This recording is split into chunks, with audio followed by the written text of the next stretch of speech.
Nanti rekan-rekan, saya akan mempresentasikan makalah saya. Saya Ardika Kusuma Simbolon dari Institut Seni Indonesia Yogyakarta. Saya berangkat dari asumsi, sebenarnya asumsi ini juga berasal dari pandangan umumnya dalam kajian-kajian postkolonial bahwa negara yang sudah merdeka dari penjajahan itu tetap akan membawa jejak wacana kolonialnya, dan itu masuk ke berbagai bidang kehidupan, termasuk ke pola pikir. Di sini yang saya angkat adalah bahwa penulis Indonesia sampai era sekarang sudah berapa puluh tahun merdeka, itu juga pasti dalam tulisannya ya asumsi saya kentara busana kolonialnya masih terlihat. Itu salah satunya yang saya bahas di sini adalah cerpennya Prof. Bakdi Sumanto yang judulnya Tart di Bulan Hujan. Ini cerpen tahun 2013 ya. Sudah dikaji beberapa kali, tapi rata-rata kajiannya masih unsur intrinsik, tema gitu ya, hal-hal struktural atau strukturalisme genetik, penokohan, dan belum begitu banyak, Mas. Saya menggunakan teori-teori umum dalam kajian postkolonial, pakai Said Orientalisme. Dilanjutkan aja slide-nya, operator. Ya, satu lagi. Ya.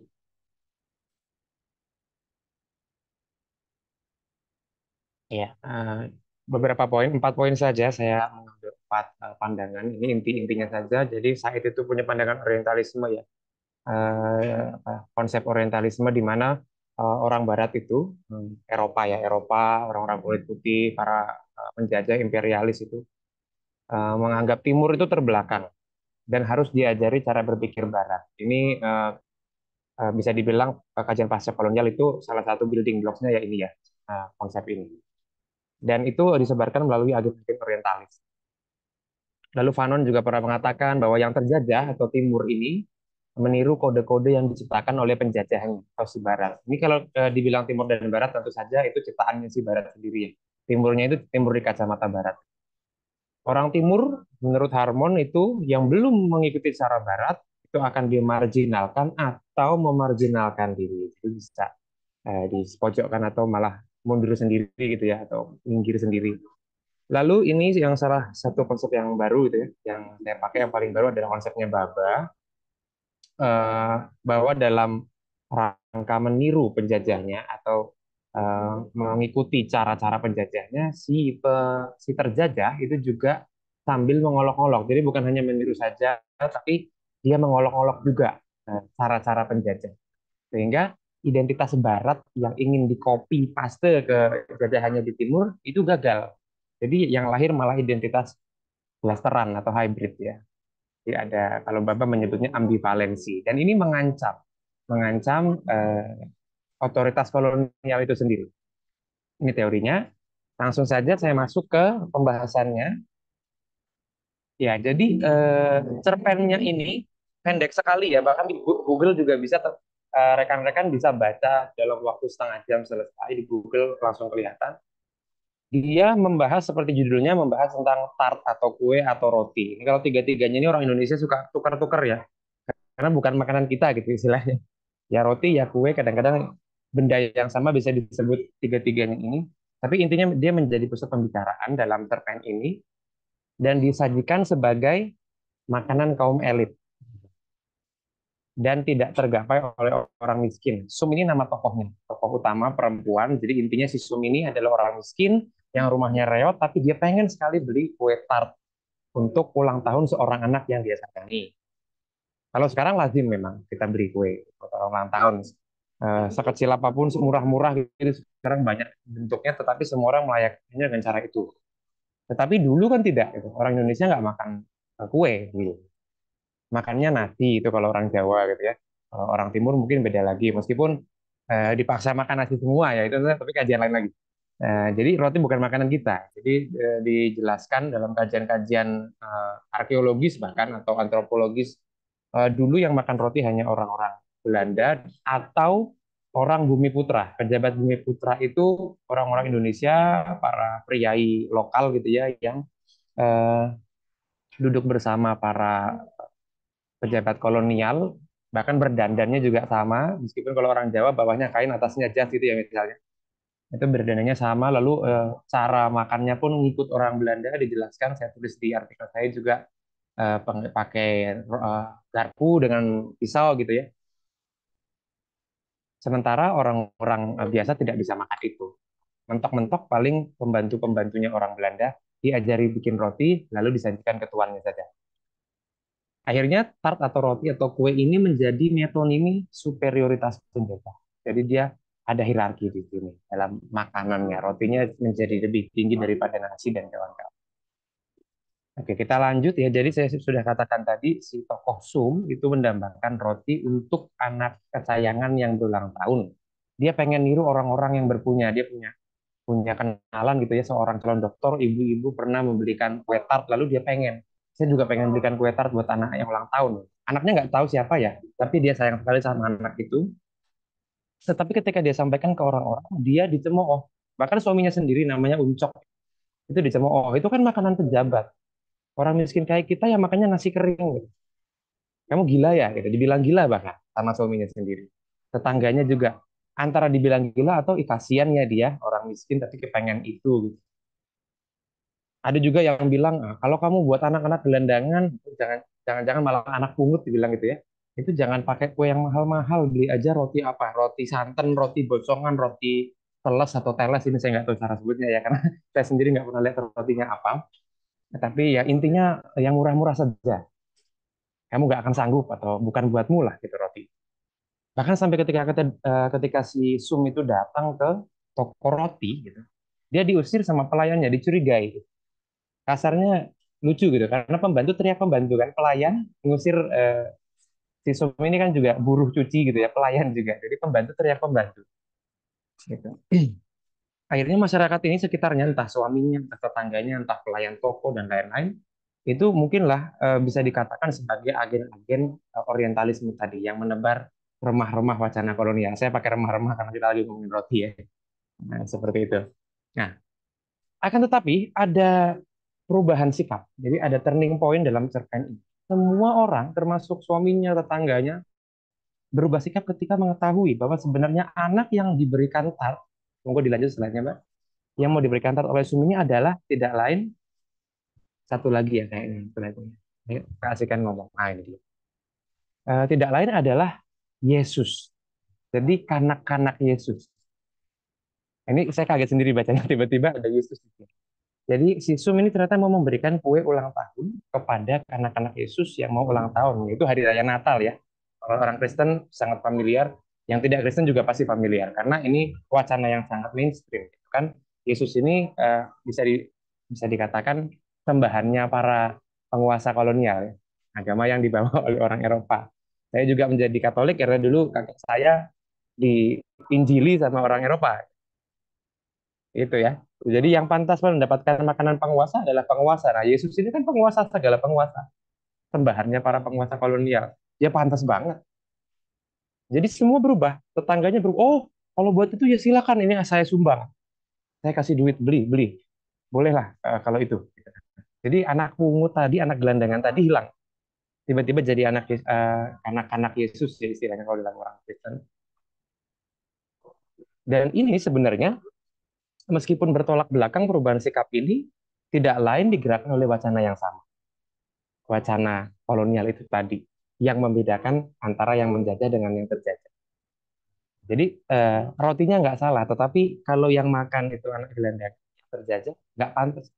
Begitu anaknya berubah, subjeknya menjadi pantas.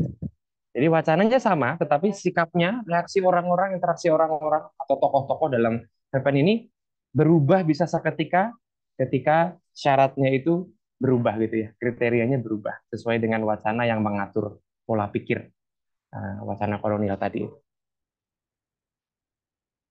Lanjut, ini yang terakhir poinnya. Nah, di sini kita masuk ke mimikri tadi ya. Jadi tadi saya sebutkan si tokoh Sum ini karena melihat orang orang gede atau orang berpunya merayakan ulang tahun anaknya dengan kue tart, ingin meniru gitu ya. Tetapi ketika dia meniru, sebenarnya dia juga sambil mengolok-olok. Cara merayakan ulang tahun, kalau kita bicara Yesus itu sebagai tokoh sentral dalam agama Kristen, itu kan gereja, otoritas gereja punya cara sendiri, punya aturan sendiri cara merayakan ulang tahunnya Yesus. Nggak bisa sembarangan, tidak bisa disamakan semau-maunya sendiri seperti orang tua merayakan ulang tahun anak. Itu. Tapi si Sun nggak peduli. Pokoknya saya mau ngasih tarif dan mau saya kasih ke depan gua kandang domba yang di dalamnya ada patung-patung kelahiran Yesus. Mau ditaruh di depan situ. Dan ini diprotes sama otoritas gereja. Ketua lingkungan gitu ada istilahnya kalau dalam ada poster itu yang menjaga gereja. Bahkan Romo sendiri itu juga menolak sampai mengatakan apakah di kitab suci itu ada? Kan tidak ada landasan teologisnya untuk merayakan ulang tahun Yesus dengan eh, kue ditaruh di depan kandang domba. Tata cara perayaan Natal itu sudah ada, sudah ditentukan sendiri. Kok kamu nyeleweng gitu kan? Apa nggak takut gitu kan? Tetapi malah Sum itu sampai berkata, aku nggak peduli gitu ya. Yang penting saya bahagia karena Sum ini menyamakan kebahagiaannya dia dengan keberhasilannya mencapai cita-cita membeli tart itu untuk si anak Yesus itu. Bahkan dia sempat bilang, saya masuk neraka pun nggak apa-apa. Saya di sidang malaikat tidak apa-apa. Pokoknya saya sudah bahagia. Di neraka pun saya bahagia sampai segitu. Jadi ini yang dikatakan sebagai mengolok-olok itu. Meniru tapi mengolok-olok. Dan ini dilakukan secara sadar demi kebahagiaan yang diyakininya. Jadi ada resistensi. Resistensi kalau kalau Baba mengatakan memang mengolok-olok itu bentuk resistensi dari si terjajah terhadap otoritas kolonial. Nah, otoritas gereja di sini kita bisa anggap sebagai otoritas kolonial ya, dibawa oleh koloni juga yang menentukan tata cara hidupnya orang Timur itu untuk mengikuti orang Barat, tetapi orang Timurnya si Sum ini resisten, menolak, mengolok-olok bahkan gitu, meniru tapi mengolok-olok dan akhirnya malah menginspirasi orang di sekitarnya termasuk suaminya karena dia ditolak untuk merayakan memberikan kue di gereja kepada Yesus yang di kandang domba, suaminya sampai membikinkan kandang domba di rumahnya. Jadi pulang-pulang beli roti atau kue itu si Sum, pulang-pulang tiba-tiba di rumahnya itu suaminya bikinin kandang domba ada Yesus. Ini aku bikinin supaya kamu bisa apa namanya merayakan yang ingin kamu capai itu. Dan bahkan suaminya menyatakan kekaguman ya. Gitu. Jadi ada sebagai inspirasi untuk mengambil bagian dalam resistensi itu juga bisa memantik perjuangan istilahnya kalau kita bicara penjajahan ya. Seperti itu. Dan ini semua berputar-putar di roti tersebut dan wacana yang mengatur pola pikir tokoh-tokoh yang ada di cerpen ini. Jadi wacananya sama, wacana kolonial. Apapun yang terjadi, mau setuju mau tidak setuju, semuanya diatur oleh wacana itu tersebut. Seperti itu, akhirnya sampai pada simpulan, memang ini pertama-tama mengkonfirmasi pandangan atau asumsi umum dalam kajian postkolonial bahwa sisa-sisa wacana kolonial masih tersebar di sela-sela karya penulis Indonesia atau penulis negara terjajah manapun gitu ya asumsi. Contohnya adalah seperti Pak Bagdi Sumanto juga. Wacana kolonial bertahan dalam pola pikir orang terjajah dan tampak lewat interaksi dan reaksi antar tokoh kalau dalam teks gitu ya, kalau dalam kajian sastra. Ini dilanjut aja selanjutnya, Mbak.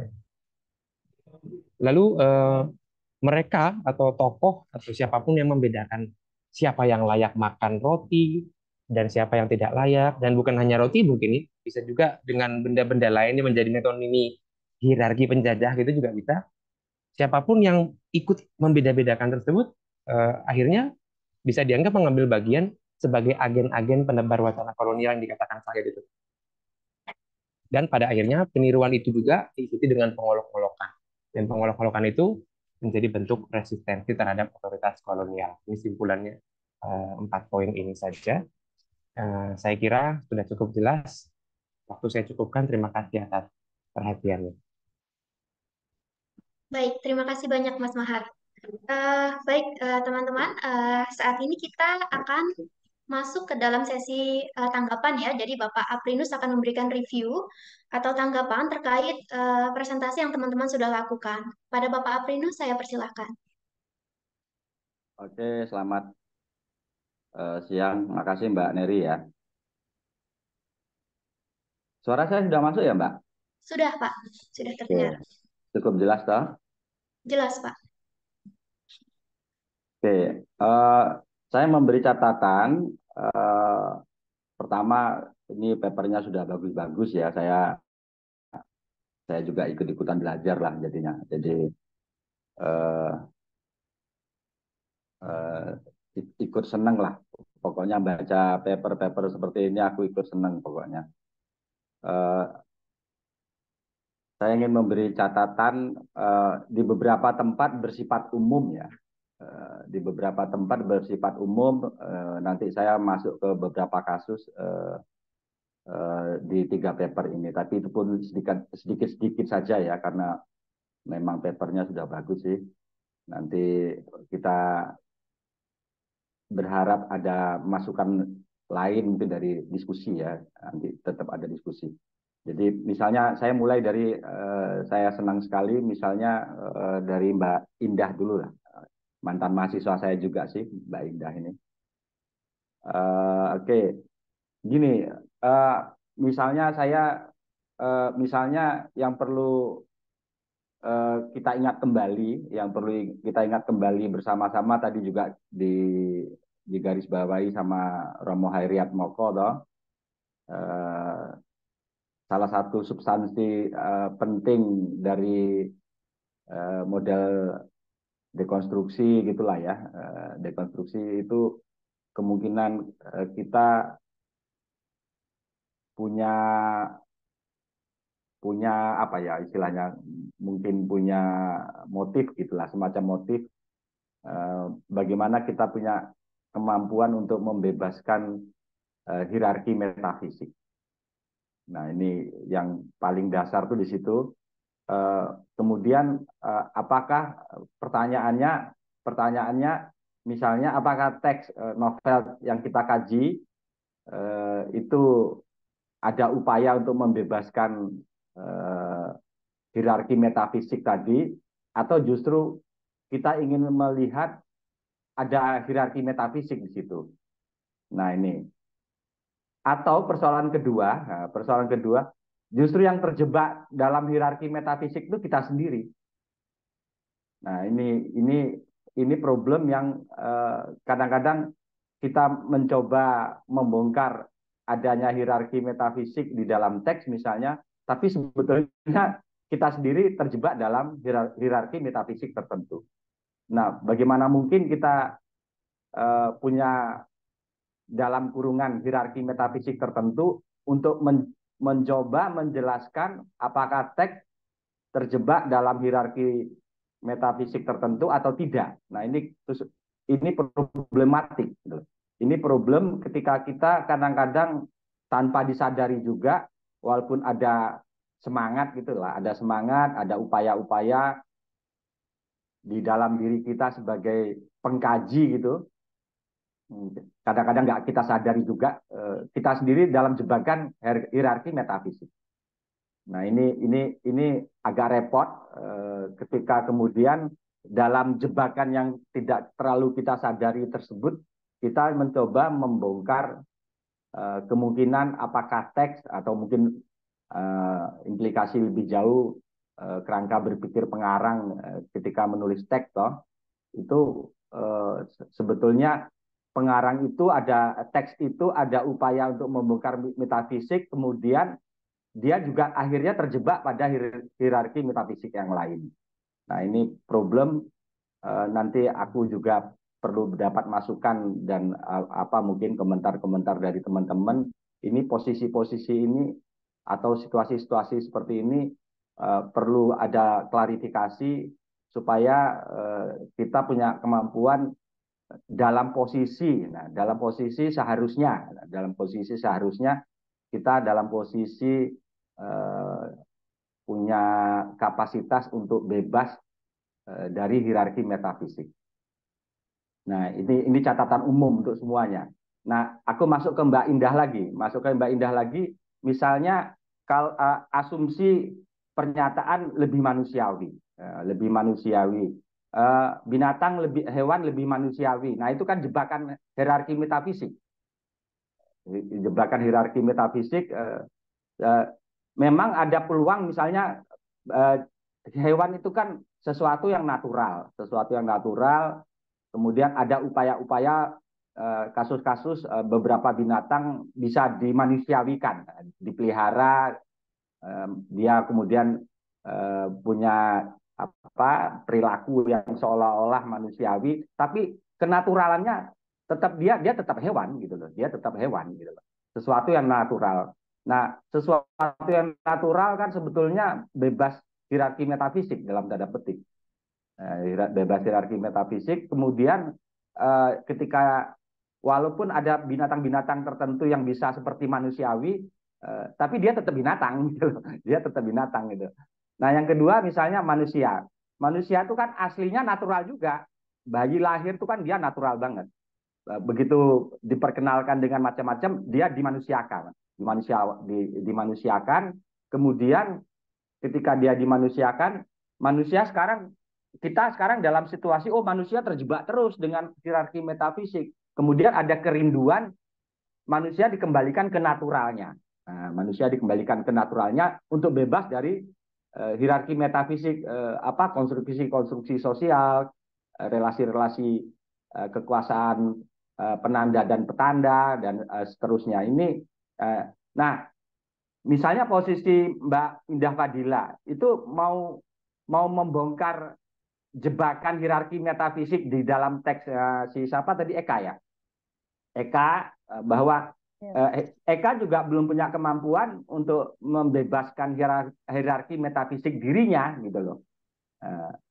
Karena dia punya asumsi-asumsi yang kemudian dalam posisi-posisi tertentu seolah-olah hal-hal natural ada referensinya, ada relasi antara petanda dan penanda dan petanda. Padahal situasi-situasi natural kan nggak ada.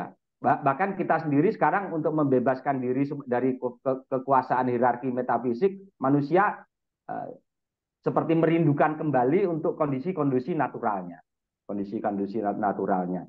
Nah, itu mungkin yang untuk Mbak Indah posisi kewaspadaan itu penting supaya kalau nanti kita tidak waspada di posisi itu, sebetulnya justru kita yang terjebak dengan hierarki metafisik, sehingga kita agak sulit kemudian untuk mendeteksi posisinya si novel O-nya Eka Kurniawan itu di mana gitu loh. Jadi ini coba direfleksikan kembali supaya kita punya dalam posisi atau punya kapasitas tertentu, walaupun itu pasti sulit, tapi paling tidak punya kesadaran bahwa kita terus-menerus berjuang untuk upaya-upaya membebaskan diri dari hierarki metafisik, supaya kemudian itu misalnya posisi dialog binatang sama hewan segala macam.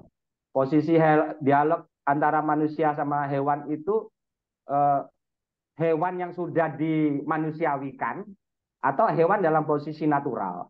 Atau ketika manusia berdialog dengan hewan manusia yang naturalnya atau manusia yang manusiawi. Ya, jadi posisi-posisi itu harus jelas supaya kita punya kemampuan untuk membongkar misalnya apakah si novel O tadi masih terjebak dalam hierarki metafisik. Itu untuk Mbak Endah misalnya. Nah, ini itu catatan umum lah. Jadi Mbak Endah boleh sepakat, boleh tidak sepakat, nggak bagi saya nggak masalah, karena tadi kan Romo juga mengingatkan nggak ada juga sih kebenaran tunggal. Jadi ini soal bagaimana kita membangun argumen, mengklarifikasi penjelasan-penjelasan kita dan seterusnya. Kemudian untuk yang saya ingat dulu, misalnya Mas Mahar, sebetulnya pertanyaan saya dalam posisi yang sama. Misalnya kita mau melihat Badi Sumanto dengan novel cerpen dia apa tadi judulnya apa ya, remah-remah tar dan apa Arti itu bulan hujan, Pak. kita mau melihat teksnya itu misalnya Badi Sumanto ingin membongkar wacana-wacana kolonial dengan berolok-olok, dengan mengolok-olok. Itu kan kelihatan dia nggak pede-pede banget toh, dia nggak pede-pede banget. Tapi ketika dia berusaha membebaskan dari remah-remah wacana-wacana kolonial itu, dia betul nggak mau membawa kita kemana. Jadi kalau istilah Mas Faruk itu Mungkin dalam posisi tertentu Badi Sumanto mampu membebaskan dirinya dari wacana dari ya, wacana apa konstruksi dari gitu toh. Tapi mau dibawa kemana, untuk kemananya kan pertama juga itu tugas kita lah, Pak Badi Sumanto dengan teks tadi mau dibawa kemana kita. Tapi yang agak rumit misalnya, jangan-jangan mungkin Mas Mamar maksudnya Badi Sumanto ingin berolok-olok mencoba ada sih jejak-jejak kolonial di dalam diri kita segala macam, tapi justru yang terkurung di dalam wacana kolonial itu Badi Sumanto dalam diri gitu loh, atau kita sendiri gitu loh.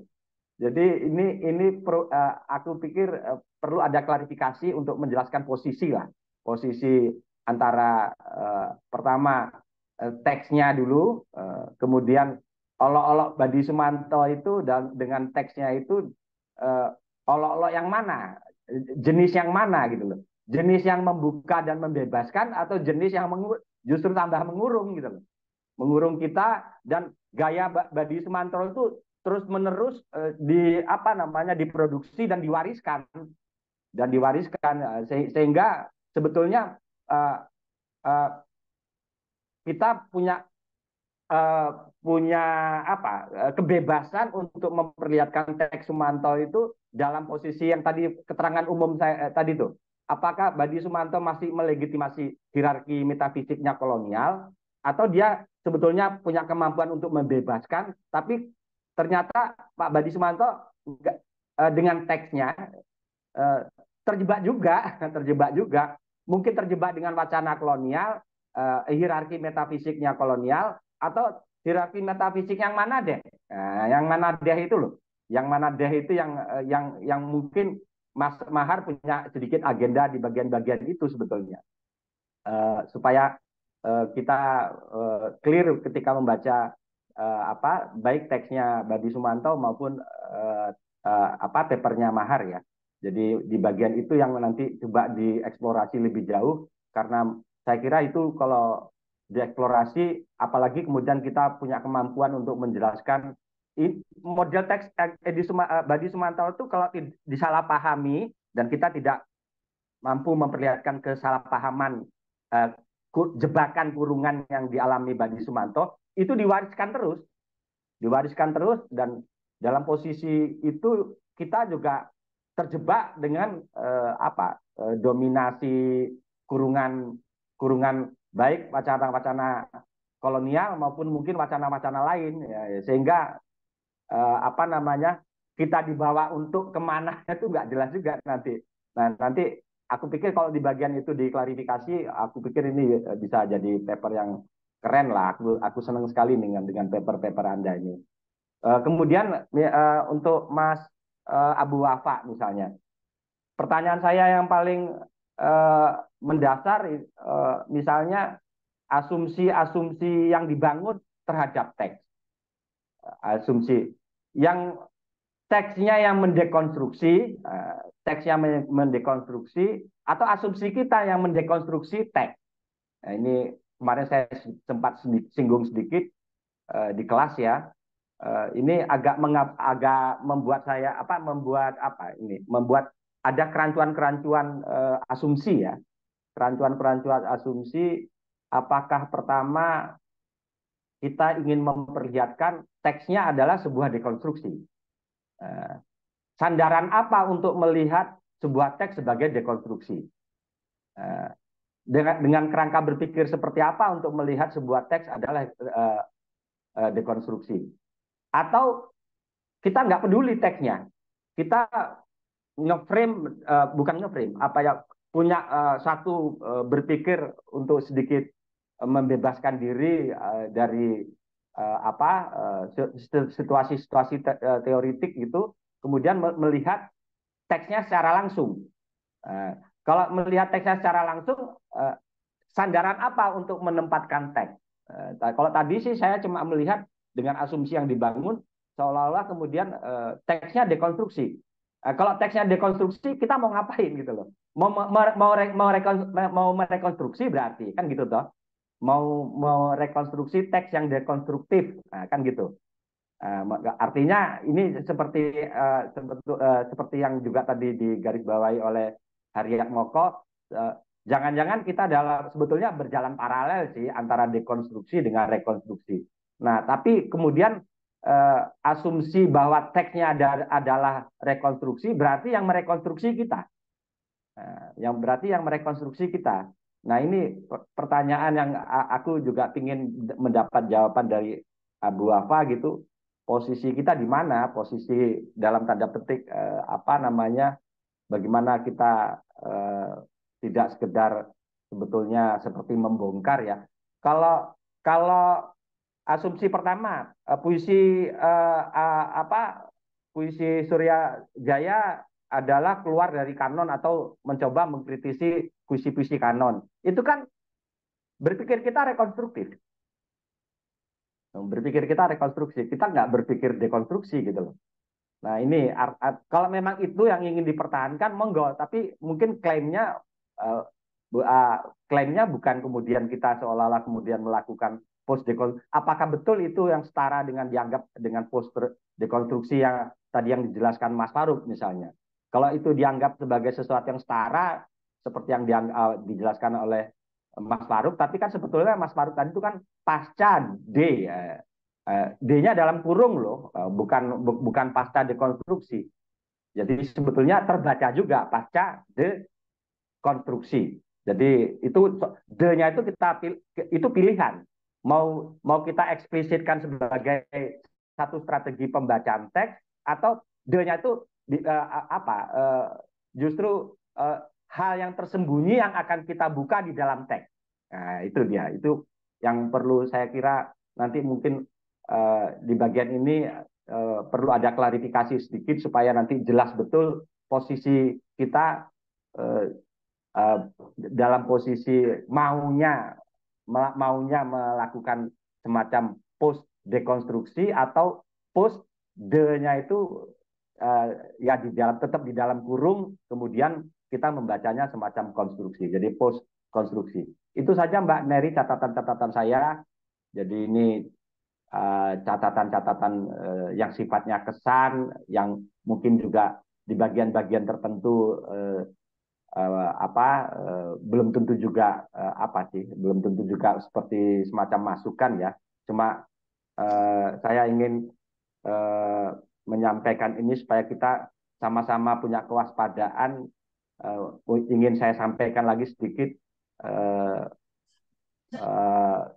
juga jangan sampai justru kita yang terjebak dalam hierarki metafisik kita masing-masing, kemudian berbicara seolah-olah kita melakukan hal-hal yang dekonstruktif, padahal enggak, padahal tidak.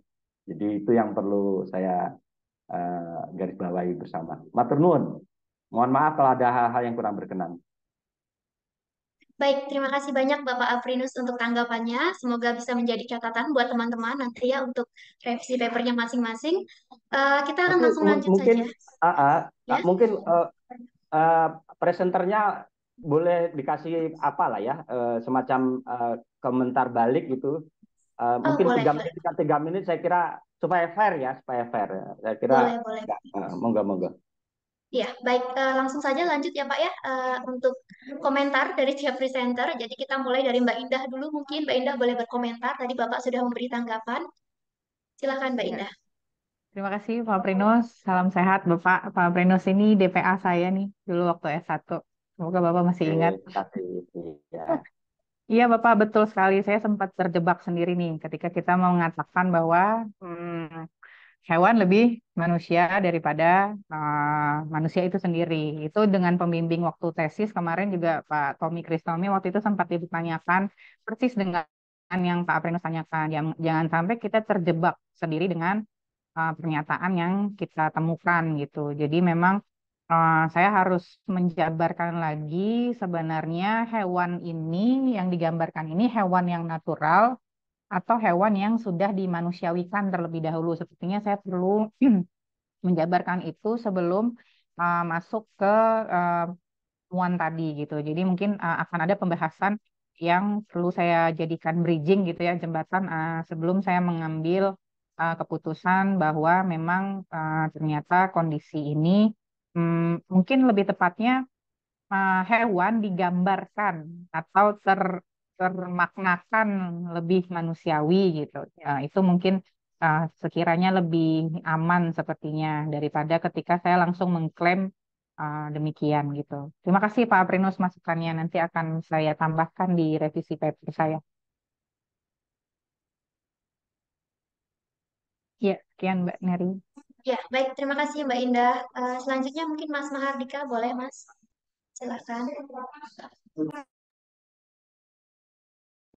Iya, terima kasih. Ya, tidak banyak. Terima kasih Pak Prinus atas komentarnya. Saya juga sering berpikir ketika menulis ini, saya kadang-kadang terlena. Misalnya karena ini ngomongin Yesus, ngomongin Kristen gitu ya. Terus saya kadang-kadang menanyakan, ini kok kesannya tokoh ini hidup di lingkungan yang sangat Kristiani, padahal orang Indonesia gitu.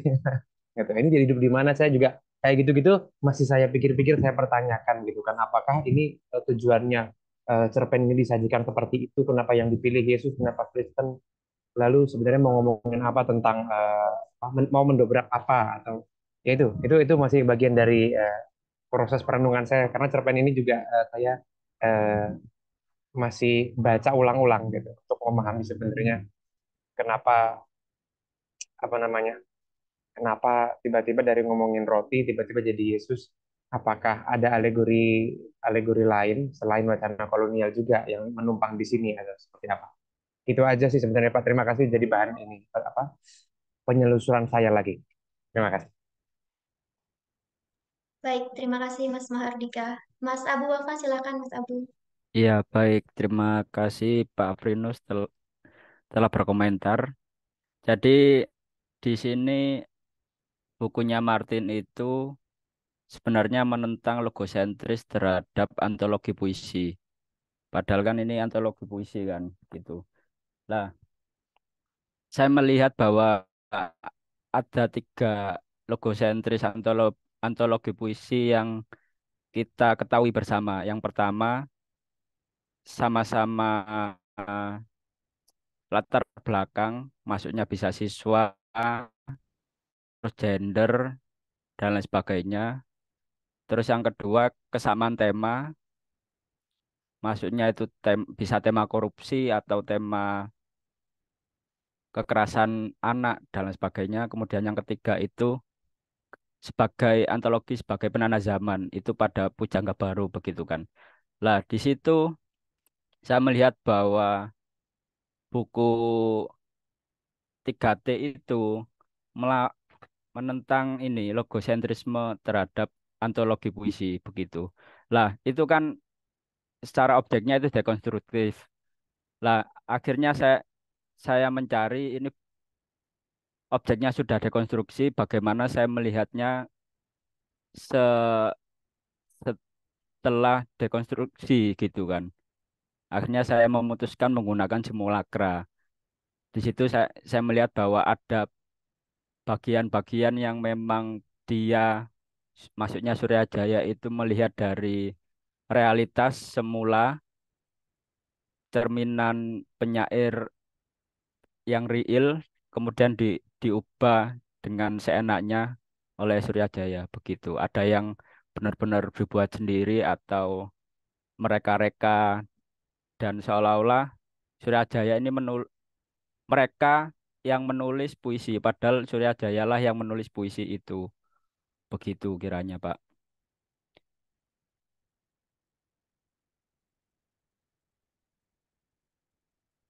Iya, begitu Oke, kiranya, oke, oke. Mbak. Bisa Terima lanjut, kasih. Mbak. Ya. Baik, Matur nuwun. terima kasih. Terima kasih Ya. untuk Bapak Aprinus Salam, juga pada teman-teman presenter. Sangat menarik semua.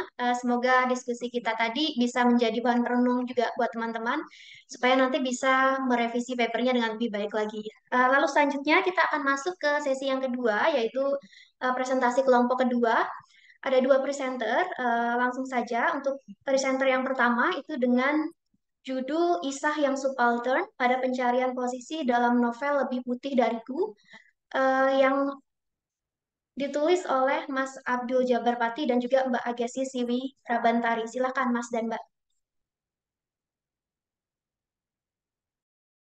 Sudah kedengaran, Mbak? Sudah, Mas Jabar. Ya, saya open ini game dulu supaya lebih romantis ya. Baik, yang pertama yang ingin saya sampaikan ada tiga hal sebelum saya membacakan apa yang akan saya presentasikan pada kesempatan hari ini. Yang pertama saya mengucapkan maaf dulu kepada panitia ya Mbak Niri tadi membacakan judul paper saya tapi ketika ditampilkan di slide ini udah ada perbedaan nih judulnya. Nah, itu yang pertama. Yang kedua, saya mau mengucapkan terima kasih untuk panitia khususnya Mbak Siwi ya, karena paper ini tuh sumbangsi terbesar dari pemikiran Mbak Siwi juga sebenarnya. Oke, langsung saja saya akan mempresentasikan eh, apa yang menjadi penelitian saya. Di sini saya menggunakan judul representasi dan negosiasi perempuan subaltern Jawa dalam novel Lebih Putih Dariku karya Dido McHelson, Perspektif Feminisme Postkolonial. Nah, yang pertama, novel ini eh, pertama dia merupakan novel yang baru ya, karena ditulis oleh Dido itu tahun 2019, kemudian dialih bahasakan di tahun 2022 di bulan Juni oleh penerbit Margin Kiri ya, oleh Dewi Susilawati. Nah, jadi karena dia novel baru, sehingga novel ini yang digunakan untuk penelitian tuh baru beberapa aja. Bisa lanjut, Mbak?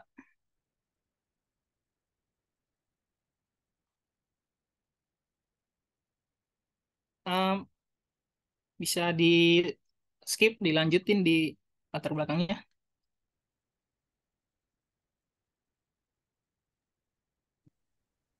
Mbak moderator, boleh tolong dilanjut?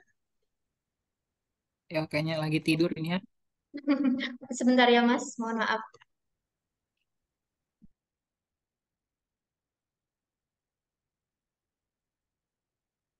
Hmm. Ini nggak keluar ya, Mbak? Enggak, Mbak ini. Sudah keluar, Mbak. Boleh next slide, tolong. Aduh, sebentar, sebentar. Nah, ini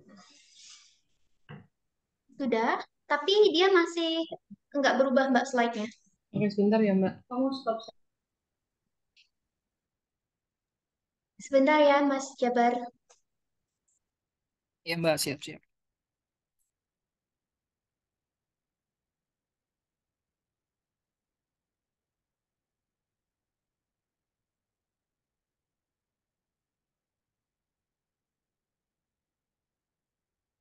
Ini sudah atau Sudah muncul, tapi masih slide yang sama, Mbak. ya, sebentar, sebentar, Mbak. Digeser ke latar belakang, Mbak ini. Ini. Belum, Mbak Sekar, masih sama. Nah,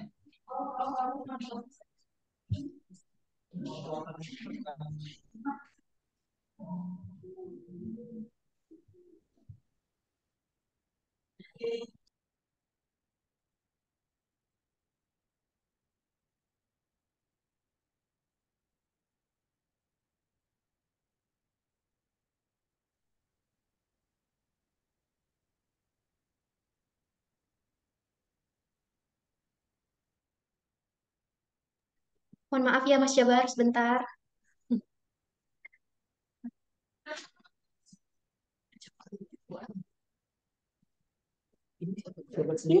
Bukan.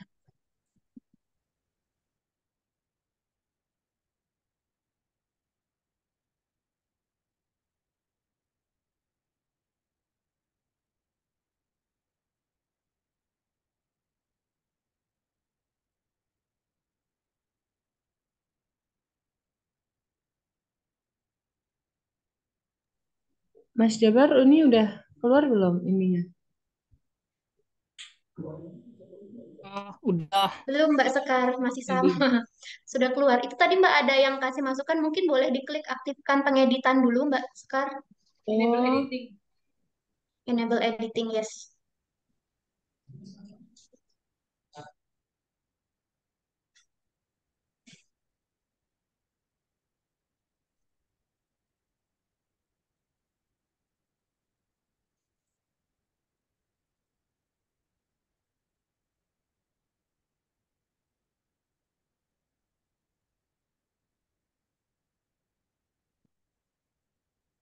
Ya, di latar belakang, Mbak.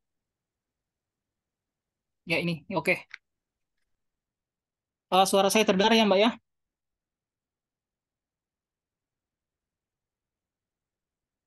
Halo, Mbak. Terdengar Mas, silahkan Oke, dilanjutkan. oke. Nah, langsung saja di bagian latar belakang. Ini saya coba memberikan gambaran gambaran singkat ya. Eh, apa? Arus utama penggambaran ceritanya gitu kira-kira. Nah, novel ini tuh eh, bisa dikatakan juga novel sejarah gitu karena dia berusaha memotret realitas di realitas kolonialisme Belanda itu di paruh abad ke-19. Jadi novel yang memotret realitas di masa lalu gitu. Dia mencoba bercerita tentang sebuah pencarian posisi, sebuah hasrat identitas seorang perempuan di Hindia Belanda. Nah, novel ini mengisahkan tokoh perempuan Jawa yang bernama Piranti atau Isa yang merupakan seorang putri pembatik ya, di lingkungan Keraton Jogja. Ya. Ini settingnya di Keraton Jogja. Nah, kemudian uh, berawal dari lingkungan masyarakat Jawa di Keraton Jogja, itu Isa mendapati dirinya berada dalam lapisan terbawah dalam hierarki sosial. Kemudian beberapa dominasi-dominasi yang dia rasakan sehingga dia beralih ya, dia melakukan pelarian ke uh, lingkungan kolonialisme Belanda ya. Saya menyebutnya peralihan tokoh perempuan dari ruang lokal ke ruang kolonial gitu. Uh, Bisa di skip Pak. Lanjut lanjut.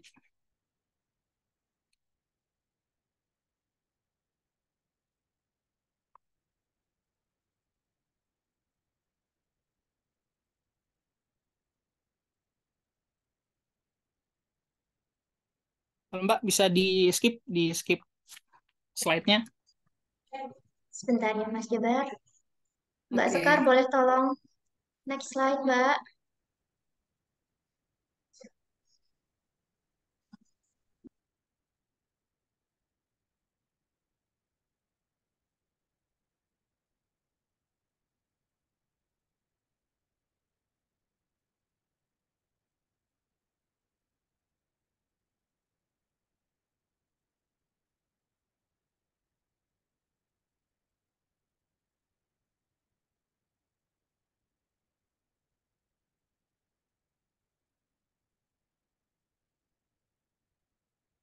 Saya, saya jelaskan aja ya.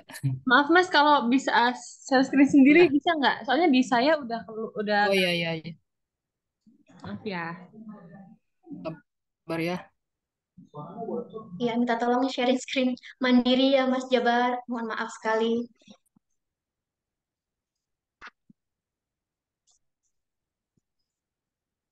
Scan.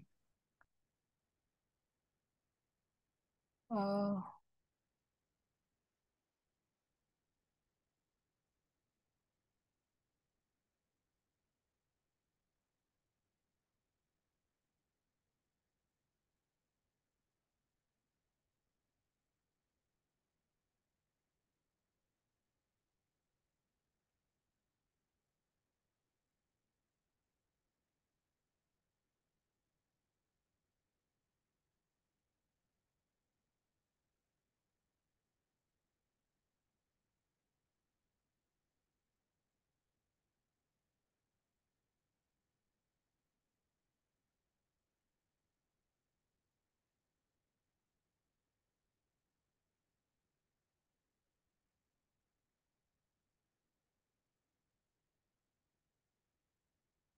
Oh ini udah ya?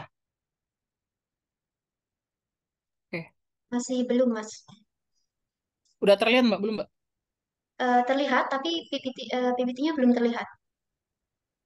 Ini masih di dalam folder gitu. Iya, masih dalam folder ya, tunggu ya. Aduh.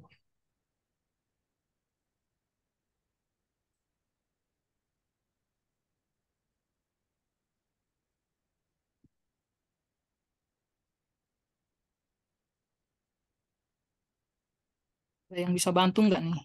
Mas Jabar boleh dilanjutkan saja dulu presentasinya. Saya coba bantu dulu ya. Saya minta tolong teman yang lain. Ya, ya.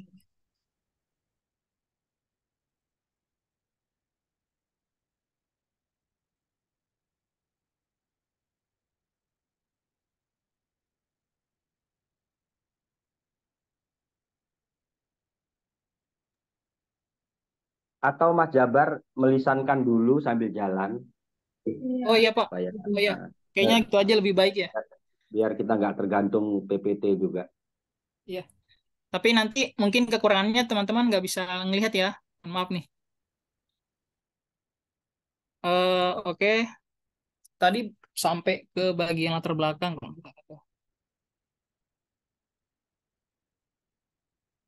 Oke. Suara saya terdengar ya, Mbak? Halo? Terdengar Mas, silakan Mas. Iya, iya. Nah, tadi itu penggambaran singkat tentang isi novelnya. Saya tambahkan dulu yang ketika si tokoh perempuan itu beralih ya melakukan pelarian dari ruang lokal ke ruang kolonial. Di ruang kolonial juga dia mengalami bentuk pendominasian ya, pendominasian ala kolonial gitu. Ada beberapa bentuk-bentuk pendominasian. Tetapi uh, apa tetapi dia juga melakukan sebuah upaya ya, ada upaya-upaya resistensi merujuk kepada pemikiran Spivak juga dia menyebutkan ada istilah negosiasi ya, negosiasi yang mengarah kepada identitas subjek, subjek perempuan ya. Nah, subjek perempuan ini disebut juga sebagai istilah subaltern ya. Di sini saya menggunakan teorinya Spivak yang mengembangkan mengenai konsep subaltern yang arahnya juga pada tokoh perempuan itu bahwa eh, subaltern itu Spivak mengatakan bahwa adalah keadaan subjek yang memiliki identitas itu dia sifatnya tidak netral ya. Jadi eh, bahkan ekstrimnya dikatakan bahwa identitasnya itu identitas subjek subaltern itu tidak ada. Nah, sebenarnya eh, bukan tidak ada, tapi Spivak mengatakan bahwa identitas itu dikatakan tidak netral, dikatakan tidak ada itu karena identitas itu bagi Spivak bukan sesuatu yang esensialisme, yang bukan sesuatu yang esensial. Tetapi identitas itu, identitas subjek perempuan itu dia dikonstruksi secara diskursif. Jadi ada pemosisian secara sosial uh, di dalam ruang yang ditempati subjek perempuan, subjek subaltern gitu. Nah, seperti sebagaimana yang digambarkan pengarang di dalam novel sebagai representasi uh, representasi sebuah wacana ya, wacana realitas gitu. Nah, eh, di bagian rumusan masalah, di sini saya menggunakan dua rumusan masalah. Yang pertama, bagaimana pengarang merepresentasikan perempuan subaltern Jawa dalam novel Lebih Putih Dariku. Nah, di sini mengapa saya menggunakan rumusan masalah ini? Yang pertama, eh, representasi yang di dalam konsep pemikiran Spivak itu dia mengatakan awalnya konsep representasi ini adalah bentuk kritiknya dia terhadap pemikiran Deleuze dan Foucault gitu ya, yang mengatakan bahwa subjek subaltern tidak mesti direpresentasi. Mereka lebih mengetahui pengalaman apa yang mereka lakukan sehingga mereka bisa merepresentasikan itu sendiri. Tetapi Spivak beranggapan bahwa jika kelompok subaltern itu tidak direpresentasikan maka mereka tidak akan terpresentasikan gitu. Mereka tidak akan tampil gitu. Dan yang mempresentasikan ini adalah Spivak menyebutnya dengan istilah aktor intelektual ya atau kaum intelektual dalam hal ini pengarang. Jadi saya merumuskan suatu pertanyaan penelitian bagaimana pengarang merepresentasikan perempuan subaltern. Nah, dalam istilah representasi itu Spivak menyebut dua. Jadi arahnya nanti bagaimana apakah pengarang itu mengambil alih wacana subaltern atau pengarang itu justru menjadi wakil untuk bercerita gitu. Kemudian rumusan masalah yang kedua ini bagian dari bagian dari masukan dari Pak Aprinus mata kuliah minggu lalu seminar proposal itu Bapak sempat uh, menyarankan untuk menggunakan negosiasi ini. Jadi ada bentuk-bentuk negosiasi apa yang ditawarkan subjek perempuan baik di ruang lokal maupun di ruang kolonial begitu. Tidak hanya berbicara tentang penindasan, tidak hanya berbicara tentang dominasi, tapi apa bentuk-bentuk negosiasi yang ditawarkan gitu. Nah, itu dua hal yang menjadi rumusan masalah dalam penelitian ini. Kemudian tujuan penelitiannya yang pertama itu mencoba menjelaskan bagaimana pengarang merepresentasikan perempuan subaltern dalam novel. Yang kedua, mencoba menjelaskan bentuk-bentuk negosiasi yang dilakukan tokoh perempuan Jawa dalam hal ini Isa, yang berada pada masyarakat Jawa di lingkungan keraton sebagai sebuah ruang lokal, saya menyebutnya ruang lokal, dan bentuk-bentuk negosiasi yang dilakukan oleh Isa sebagai perempuan Jawa pada pihak kolonialisme Belanda di ruang kolonial gitu. Kemudian lanjut ke teori. Di sini saya tadi menggunakan dua konsep pemikiran Spivak, ada konsep subaltern, sudah dijelaskan. Ini mungkin lanjut aja ya. Lanjut. Uh,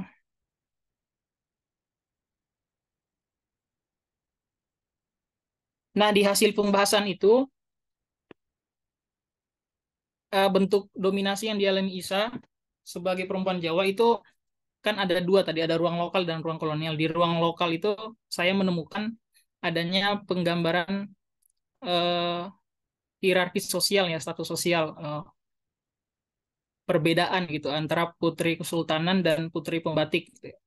Nah, perbedaan itu terlihat dari bagaimana uh, penggambaran tentang tempat tinggal, perbedaan tempat tinggal, kemudian penggambaran perbedaan hak milik ya, hak milik otoritatif yang dimiliki oleh putri kesultanan berkaitan dengan hak istimewa. Kemudian di ruang kolonial itu ada semacam pengubahan identitas ya, bentuk-bentuk dominasinya, pengubahan identitas, baik itu cara berpakaian, habis itu makanan, kemudian status perkawinan, di situ juga masuk, saya memasukkannya dalam bentuk dominasi. Kemudian ada majikan, pembantu gitu ya, pembantu rumah tangga, itu masuk dalam bentuk dominasi, saya masukkan. Kemudian gaya hidup, stereotip, pendidikan, kemudian seksualitas gitu. Kemudian upaya resistensi yang dilakukan oleh tokoh Piranti dalam novel ini itu bukan resistensi yang bersifat radikal ya, melainkan dia menghadirkan bentuk-bentuk negosiasi dalam kedua dominasi yang berusaha memosisikannya sebagai subjek yang marginal, seperti adanya usaha menyetarakan posisi dalam sistem hierarki, kemudian dia meninggalkan ruang keraton, kemudian dia menjadi nyai, kemudian melahirkan seorang anak sebagai upaya legitimasi status keibuan di ruang domestik. Kemudian ada upaya pencarian kedua putrinya, kemudian upaya menuliskan silsilah keturunannya agar tidak dilupakan. Ada satu hal yang menjadi pembacaan saya bahwa usaha pelarian Isa ke ruang keraton, dari ruang keraton ke ruang kolonial itu dapat dibaca sebagai usaha pencarian posisi yang tidak ia dapatkan di ruang sebelumnya gitu. Sehingga Isa meninggalkan ruang keraton, tetapi dia tidak meninggalkan identitasnya sebagai perempuan Jawa gitu. Jadi internalisasi nilai-nilai Jawa yang terpatri dalam tokoh perempuan dalam hal ini Isa itu menjadi pola-pola perlawanan yang menjadikan pola-pola perlawanan dalam bentuk negosiasi di ruang kolonial.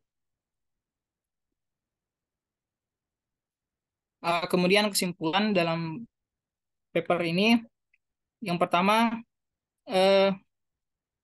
pengarang dalam hal ini aktor intelektual itu melalui novelnya mencoba menampilkan atau merepresentasikan perempuan Jawa ya, dalam hal ini Isa yang mengalami bentuk pendominasian pada sistem feodalisme masyarakat Jawa dan di lingkungan keraton, begitupun kolonialisme Belanda ya. Kemudian usaha pelarian itu dapat dibaca sebagai murni upaya pencarian posisi ya, tapi identitasnya sebagai perempuan Jawa itu tidak hilang ya. Jadi yang membuat Isa bertahan di ruang lokal, yang membuat Isa bertahan di ruang kolonial itu eh, dia mempertahankan identitas yang lain ya. Jadi ada identitas keibuannya, dia mempertahankan identitas keibuannya ya. Jadi seperti dia rela menjadi babu itu karena ingin tetap berada di dekat anaknya. Kemudian eh, dia apa? Dia mencari anaknya karena eh, terjadi jarak gitu. Nah, kira-kira begitu.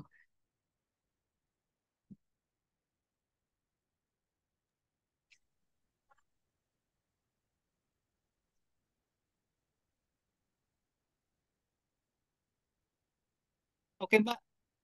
Baik, terima kasih Mas Jabar untuk presentasinya. Kita akan lanjut dulu ke presenter berikutnya dengan judul artikel Gagalnya Utopia dalam film Guardian of the Galaxy Volume 3 oleh Mbak Sekar Ayu. Silakan, Mbak.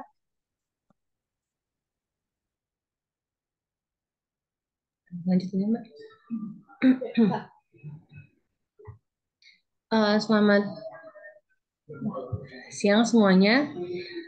Di sini saya akan mempresentasikan tentang gagalnya utopia dalam film Guardian of the Galaxy Volume 3. Dan di sini lanjut, Mbak. Saya menggunakan teori dari Izet Begovic. Mungkin saya akan memaparkan sedikit tentang asumsi atau teori dari Izet Begovic. Nah, Izet Begovic mengalami dilema dari keadaan dan ketidakadilan sosial, dan di sisi lain juga keyakinannya pada Tuhan. Setelah masalah remaja yang penuh dilema dan pencarian, akhirnya Izet menemukan keyakinan baru atau sebuah pencerahan. Nah, Izet berargumen bahwa Barat terlalu menekankan pada sains dan logika, sementara manusia tidak bisa hidup tanpa spiritual. Tetapi Timur juga terlalu menekankan pada agama. Hal ini yang menyebabkan Izet ingin menciptakan sebuah jalan tengah untuk menjawab kedua sisi tersebut yang sejalan dengan ajaran agama Islam. Nah, jalan tengah tersebut bersifat bipolar unity, seperti dualisme yang menyatakan ada dua substansi. Artinya, dua sisi dalam suatu hal tersebut dapat disatukan dan menjadi satu kesatuan yang saling melengkapi sehingga tidak ada satu sisi yang lebih dominan. Lanjut, Mbak. Nah, pada tahun 1984, Izet menerbitkan buku berjudul Islam Between East and West, yang pertama kali diterbitkan dalam versi bahasa Inggris. Nah, awalnya teori ini dibuat dengan tujuan Izet ingin menawarkan kepada generasi muda Muslim untuk menjadikan teorinya sebagai pegangan dan mengimplementasikannya dalam kehidupan. Karena menurutnya dengan menggunakan jalan tengah dapat bermanfaat atau dapat digunakan untuk memecahkan dan menyelesaikan suatu masalah yang terjadi di masyarakat. Pada intinya, semangat dari teori ini adalah dualisme yang terdapat dalam suatu hal dapat bermanfaat apabila tidak ada yang saling mendominasi, karena hidup selalu merupakan hasil dari interaksi timbal balik dari dua faktor independen atau dapat dikatakan sebagai bipolar unity. Beberapa dualisme yang digambarkan oleh Izet dalam teori dan bukunya yaitu pencapaian dan evolusi, seni atau agama dan sains, budaya dan peradaban, seni dan sejarah, drama dan utopia, moral dan nalar, budaya dan sejarah, kewajiban dan kepentingan, niat dan perbuatan, moral dan religi, sejarah dan peradaban, dan terakhir ide dan realita. Nah, untuk pendahuluannya, di sini objek yang saya analisis adalah film Guardians of the Galaxy Volume 3 yang merupakan sebuah film superhero yang diproduksi oleh Marvel Cinematic Universe dan dirilis pada Mei 2023. Guardian of the Galaxy ini merupakan film trilogi yang diadaptasi dari komik Marvel. Nah, pada film Guardian of the Galaxy diceritakan tentang masa lalu dan trauma yang dialami oleh Rocket, yakni salah satu Guardians dengan villain yang bernama The High Evolutionary. The High Evolutionary merupakan villain cerdas dan berbeda dengan villain lain dalam film Marvel karena ia adalah seorang ilmuwan yang senang melakukan eksperimen pada makhluk hidup, terutama hewan dan manusia. Roket menjadi salah satu hasil eksperimen yang berhasil ia lakukan dan dapat dikatakan bahwa roket menjadi hasil karyanya yang cukup sempurna.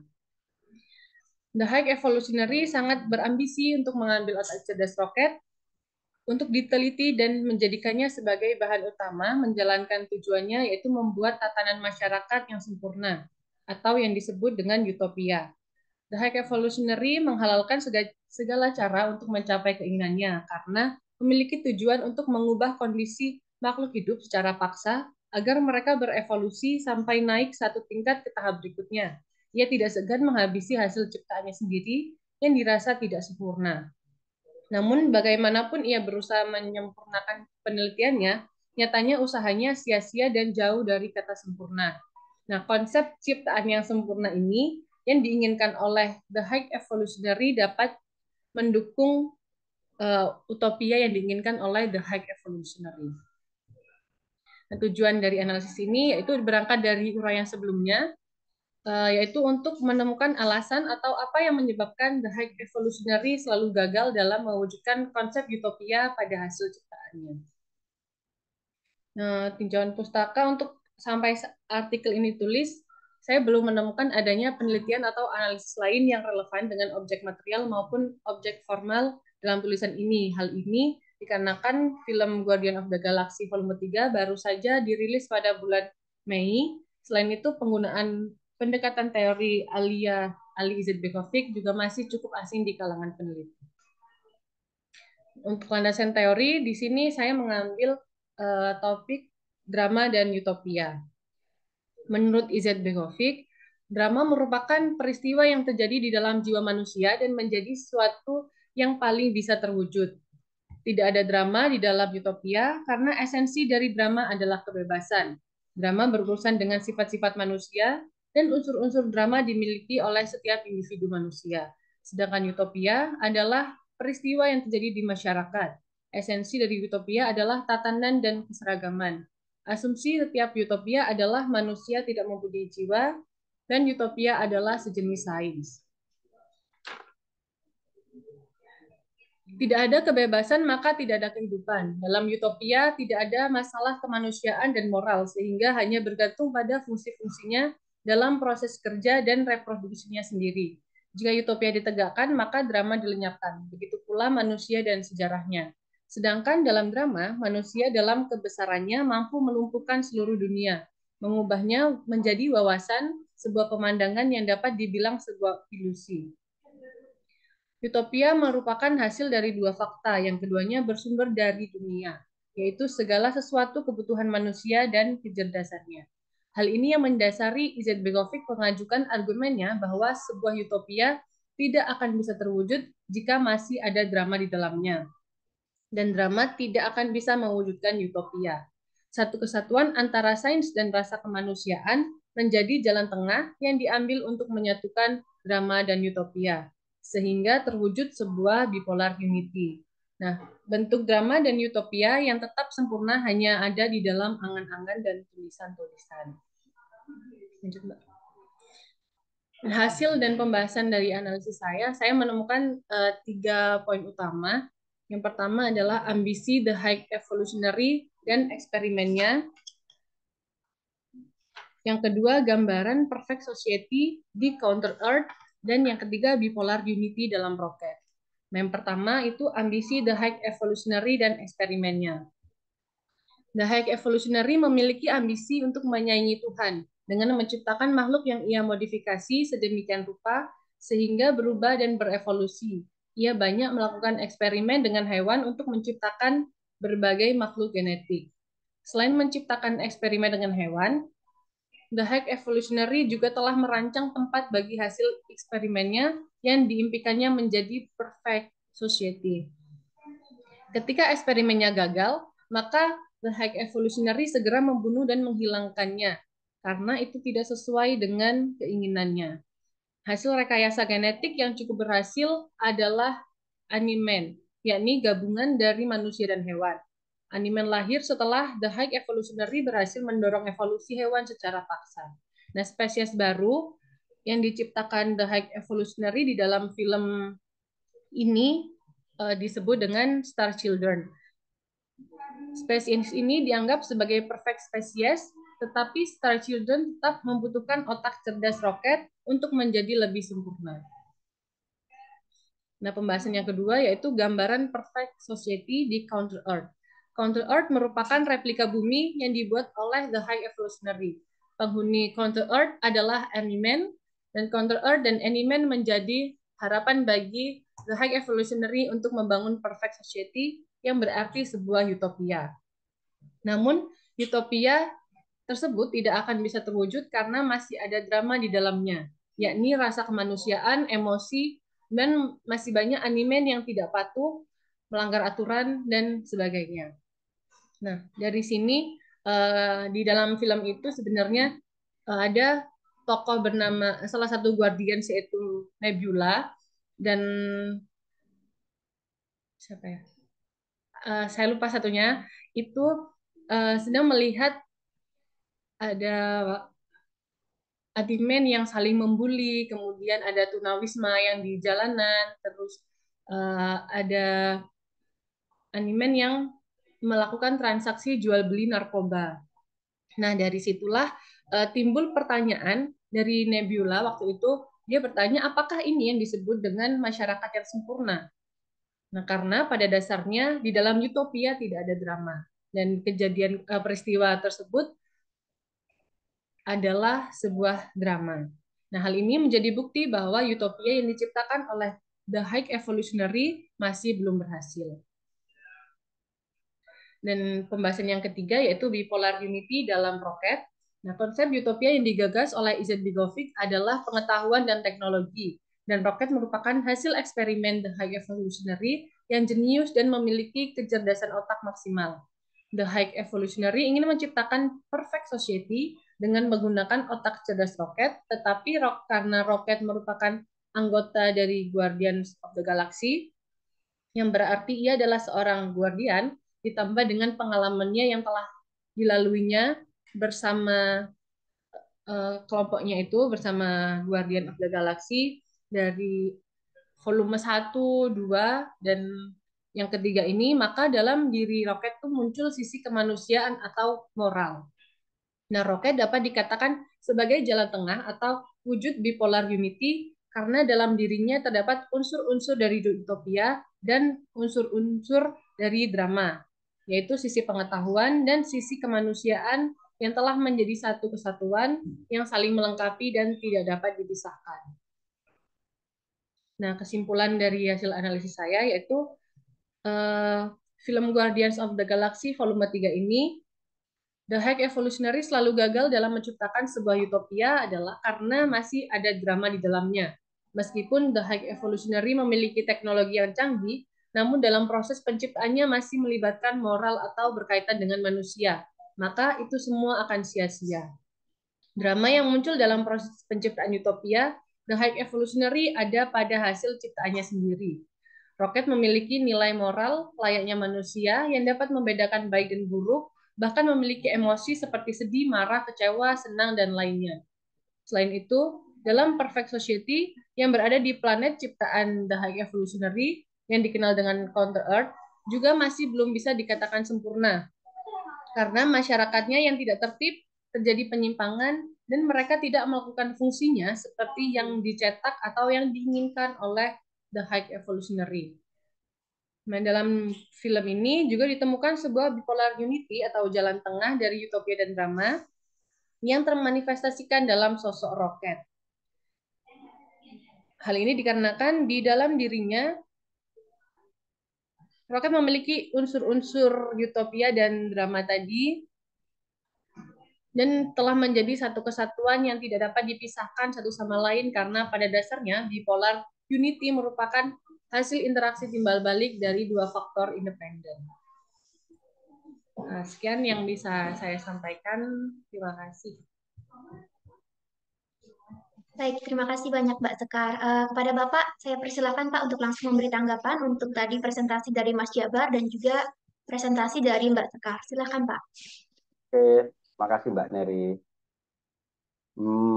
Ya ini papernya juga sudah bagus-bagus ya. Saya memberikan catatan tambahan. misalnya untuk kasus papernya Mas Jabar ya, Mas, yang perlu clear itu misalnya tadi kan istilahnya judulnya negosiasi dan representasi dan negosiasi. Nah, tadi digambarkan sama Mas Jabar apa ada dua ruang ya, ruang keraton sama ruang kolonial. Nah, itu representasinya sama nggak di dua ruang tadi? Jadi yang kan konsep representasi kan ada relasi kuasa lah, ada relasi kuasa, ada hegemoni di dalamnya.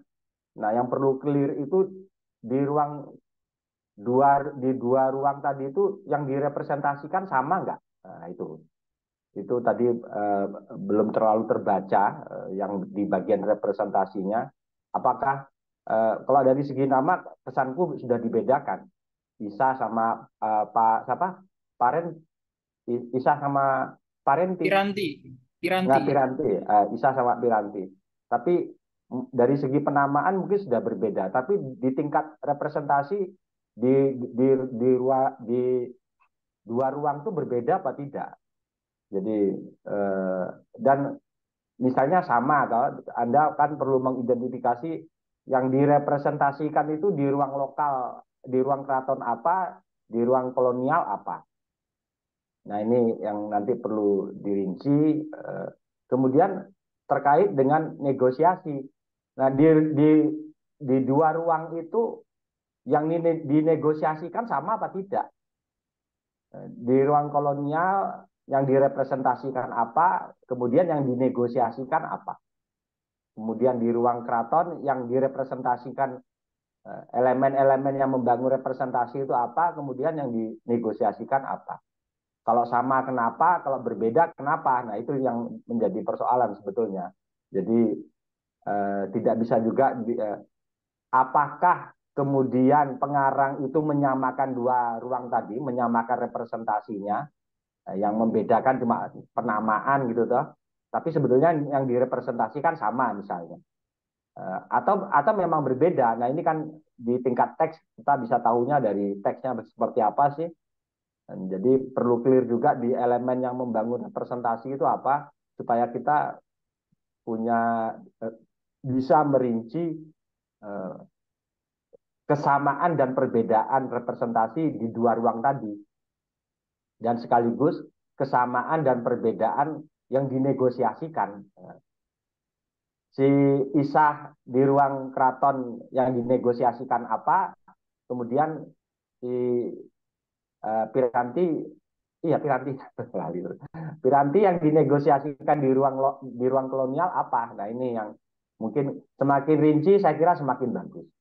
Jadi supaya kita tahu persis bahwa apakah kemudian pengarang justru terjebak dengan satu konstruksi kekuasaan tertentu sehingga sebetulnya di dua ruang tadi yang seharusnya berbeda dan seharusnya dalam tanda petik yang direpresentasikan juga berbeda, sama atau berbeda. Nah, ini teks yang Anda yang nanti membongkar melihat teksnya kembali mungkin jauh lebih bisa merinci hal-hal tersebut terkait dengan kemudian kalau sudah clear representasi di dua ruang tadi, apakah yang dinegosiasikan sama atau tidak sama? Nah, ini kan masalah ini.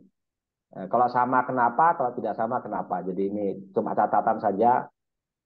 Saya kira mungkin bisa membantu untuk merinci lebih jauh cara kita menganalisis sebuah teks ya, khususnya di sini novel. Yang kedua misalnya untuk Mbak Sekar, nanti untuk Mbak Sekar. Untuk Mbak Sekar, yang saya perlu mendapat informasi yang menyatakan kondisi gagal itu teksnya atau kita? Kita menilai apa namanya? Coba judulnya apa Mbak Sekar? Aku lupa ya Mbak Sekar. Judulnya gagalnya Utopia dalam film Guardian of the Galaxy, Pak. Ya. Pernyataan gagal itu teks filmnya. Jadi teks filmnya sudah memperlihatkan kegagalan. atau yang menyatakan kegagalan itu kita. Di Jadi dalam teksnya siapa? di dalam filmnya. Iya, di dalam filmnya sudah terlihat sih Pak sebenarnya. Nah, itu artinya kan eh, teks filmnya itu memiliki kesadaran seperti yang dibayangkan Izet Begovic. Memiliki kesadaran seperti yang dibayangkan Izet Begovic. Jadi jadi kita cuma tinggal memperlihatkan ada loh kesadaran seperti yang dibangun teorinya oleh Izet Begovic. Kemudian kalau itu yang terjadi sebetulnya teksnya itu berhasil memperlihatkan kegagalan. Nah, kan gitu toh. Berhasil memperlihatkan kegagalan bahwa jadi latar belakang teorinya Izet Begovic itu kan dia mencoba mengkompromikan kembali ketika kemudian teori-teori berbasis material terlalu dominan, kan kira-kira begitulah. Teori-teori berbasis material dominan, padahal sebetulnya dunia tidak hanya dibangun oleh konstruksi-konstruksi material, tetapi juga ada kuasa-kuasa tertentu yang disebut dengan kuasa-kuasa immaterial. Nah, si Izet Begovic tidak berpihak ke sebelahnya. Ya enggak dong, enggak. Ya imaterial itu penting dong, enggak. Dia kemudian membangun satu teori yang mengkompromikan kembali antara kuasa konstruksi material dan imaterial. Nah, jadi itu sebetulnya alur pemikiran dari awal sampai akhir itu sebetulnya di sini. Kalau bahasanya si Deleuze itu kan yang imaterial itu kan yang mesin hasrat itu. Kalau bahasa orang beragama hati nurani, orang Jawa bilang hati nurani. Jadi selama ini konstruksi-konstruksi pengetahuan kita yang konsep-konsep atau keberadaan hati nurani itu seolah-olah diabaikan atau tereliminasi sedemikian rupa sehingga yang dominan adalah konstruksi-konstruksi pengetahuan-pengetahuan berbasis material. Nah, Izet Begovic mengkompromikan kembali, nggak gitulah. Kita punya loh hati nurani, hasrat, mesin hasrat, atau hal-hal yang imaterial di dalam kehidupan manusia dan alam semesta itu juga menentukan kehidupan kita gitu loh. Nah, kemudian Izet Begovic membangun teori misalnya yang utopia itu lebih ke konstruksi-konstruksi material, kemudian yang imaterial tadi yang konstruksi-konstruksi yang drama tadi kalau bahasanya siapa? Izet Begovic drama.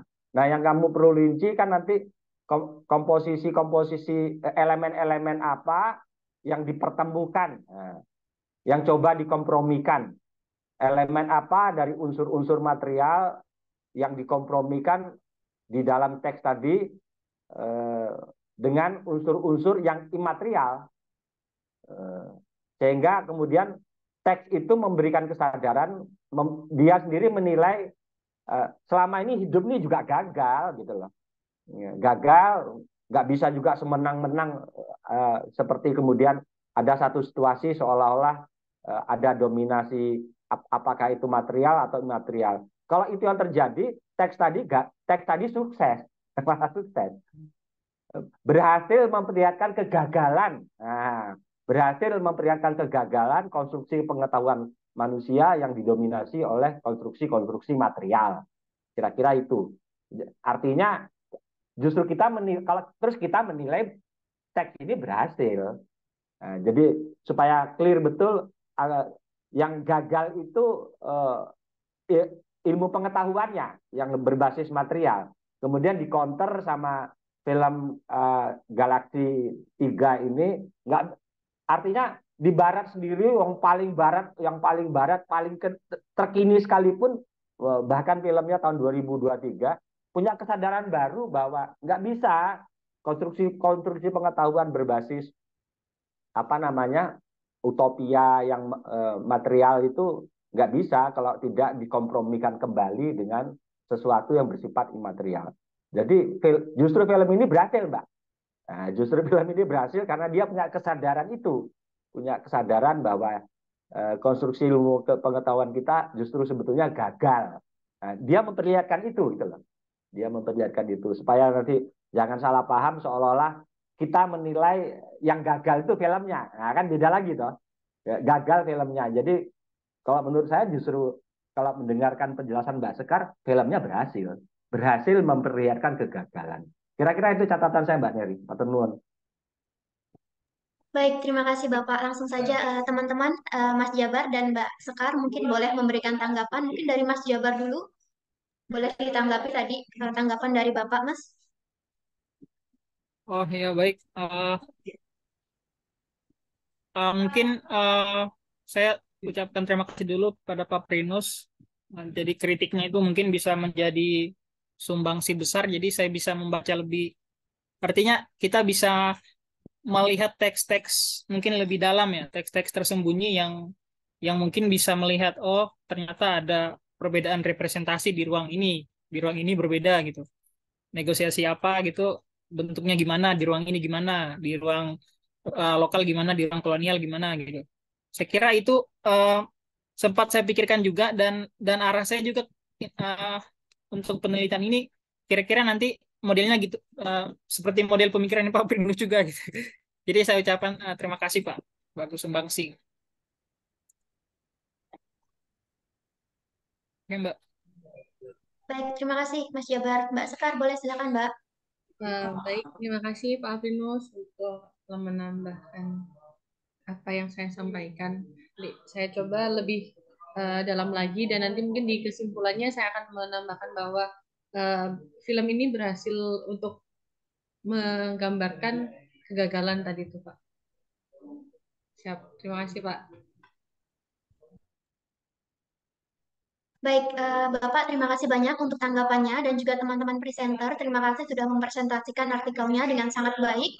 Sekarang kita akan masuk ke dalam sesi tanya jawab dan diskusi. Jadi bagi teman-teman yang punya pertanyaan, boleh silakan mengangkat tangan. Saya buka dua pertanyaan dulu di awal. Silakan, boleh teman-teman peserta atau teman-teman presenter jika memiliki pertanyaan boleh disampaikan. Silakan.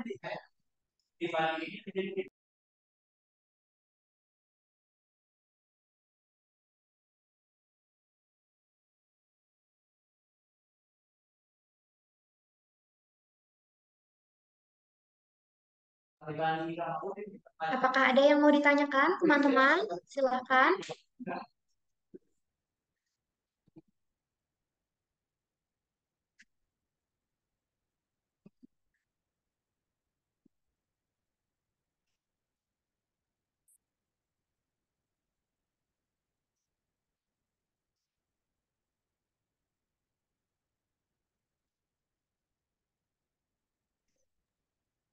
Uh, Memang sudah anus ya, Sudah siang ya, masuk Pak ya?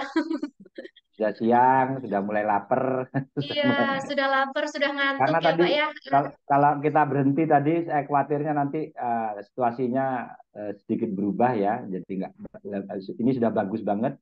Yang kedua, saya kira paper-papernya tinggal eh, eh, tinggal dimaksimalkan untuk beberapa hal. Saya kira sudah bagus lah nanti.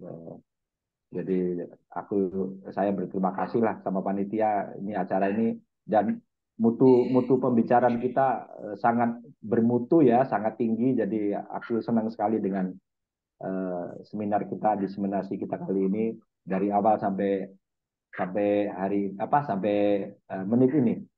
Itu catatan saya Mbak Neri. Terima kasih. Iya, baik. Terima kasih, Bapak. Teman-teman, jika tidak ada yang ingin ditanyakan, mungkin kita akhiri saja karena memang sudah siang. Mungkin teman-teman juga sudah lelah ya waktunya makan siang. Tapi sebelum itu kita akan melakukan sesi foto bersama. Jadi saya harap teman-teman untuk menyalakan kamera sebentar. Kita akan mengambil foto bersama untuk dokumentasi. Oke, mungkin Mbak Agatha atau Mas Billy boleh tolong.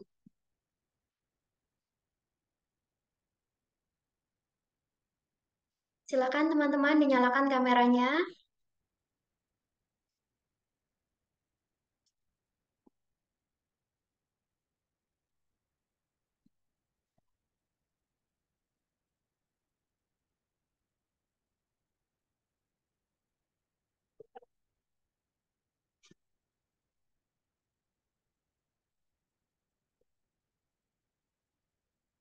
Baik, silakan Mbak Agatha.